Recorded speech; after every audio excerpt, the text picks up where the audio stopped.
এই যে তোমরা দেখতে পাচ্ছ ফুলকো ফুলকো আলুর পরোটা, এটা বানানো খুবই সহজ।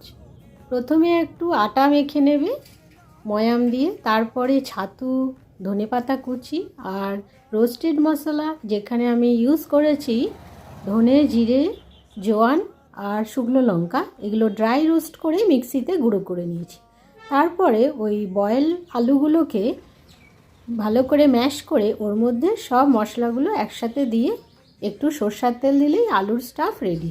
তারপরে এরকম একটু বড় বড় আটার নিচি করবে, ওর মধ্যে আলুর স্টাফটা ভরবে, দিয়ে একটু মোটাভাবে পরোটাটা বেলে নিলেই তোমার আলুর রুটিটা তৈরি। তারপরে এটাকে ভালো করে উল্টে পাল্টে সেঁকে নিয়ে একটু তেল ছড়িয়ে দিলেই আলুর পরোটা রেডি।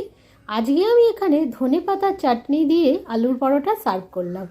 এনজয়।